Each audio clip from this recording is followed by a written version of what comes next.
C'est un plaisir de vous avoir avec nous dans cette nouvelle édition de Getting Home. Madame, Monsieur, bonjour et bienvenue.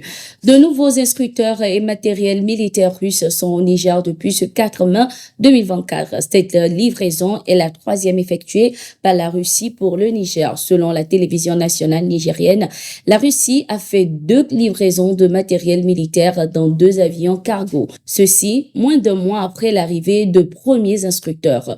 Le troisième vol affrété à Niamey le 4 mai, en plus du matériel militaire et des instructeurs, transportait également une importante quantité de produits alimentaires pour le Niger. Selon les nouvelles autorités nigériennes, l'arrivée de ce troisième vol cargo russe s'inscrit dans le cadre de la mise en œuvre des accords de coopération militaire et technique conclus entre les 2 pays, visant ainsi à renforcer les capacités de défense et de sécurité du Niger face aux défis complexes auxquels le pays fait face. Notons que ces instructeurs russes sont chargés d'assurer la formation et le perfectionnement des unités combattantes nigériennes, et leur matériel seront destinés au renforcement des capacités opérationnelles des forces nigériennes dans la lutte contre le terrorisme. Depuis ce 10 avril, les premiers instructeurs russes, une centaine, sont déjà au Niger pour une première livraison de matériel de défense aérienne. Le 2 mai 2024, le secrétaire à la défense américain Lloyd Austin a annoncé que ces soldats russes étaient installés dans une base des forces aériennes nigériennes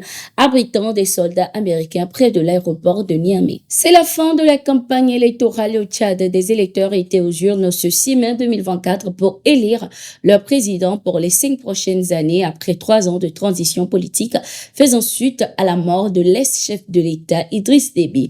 Un scrutin auquel participe son fils Mahamat Idriss Déby qui a dirigé cette transition. Les analystes estiment de leur côté que ce scrutin sonne comme un moyen pour le général Idriss Déby Itno de légitimer son pouvoir. La Fédération internationale pour les droits humains FIDH, préoccupée par la situation des droits humains, s'est inquiétée dans un communiqué d'une élection qui ne semble ni crédible, ni libre, ni démocratique dans un contexte délétère marqué par la multiplication des violations des droits humains au Tchad. Succès Masra, l'opposant et premier ministre de transition, participe également à cette élection après une campagne électorale qui a fait monter le ton entre lui et le président de transition tchadien Mahamat Idriss Déby. Rappelons que cette élection mettra fin donc à une période de transition de 3 ans dans le pays. Sao Tomé et Principe, un pays consulaire d'Afrique centrale, a récemment conclu un accord de coopération militaire avec la Russie. Cet accord a été signé à Saint-Pétersbourg en Russie le 24 avril 2024.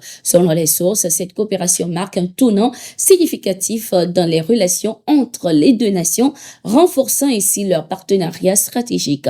Cet accord de coopération militaire permettra à Sao Tomé et la Russie de collaborer sur des questions de sécurité régionale, de lutte contre le terrorisme et d'échange de renseignements. Il ouvre également la voie à des exercices militaires conjoints et à la formation de personnel militaire.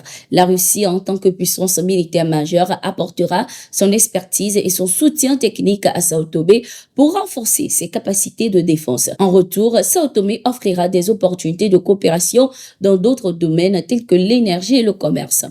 Cet accord témoigne de la volonté des 2 pays de renforcer leurs liens et de travailler ensemble pour assurer la stabilité et la sécurité dans la région. Il ouvre la voie à une coopération plus étroite entre Sao Tomé et la Russie dans les années à venir, avec des retombées positives pour les 2 nations.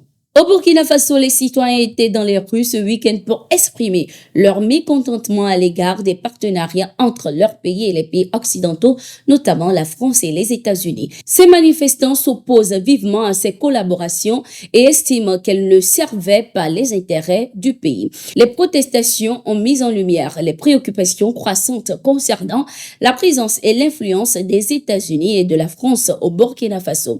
Ces manifestants ont critiqué ces partenariats, les qualifiant d'ingérence étrangère et soulignant qu'ils ne contribuaient pas au développement et à la stabilité du pays. Ici, on fait face à l'ambassade des États-Unis d'Amérique.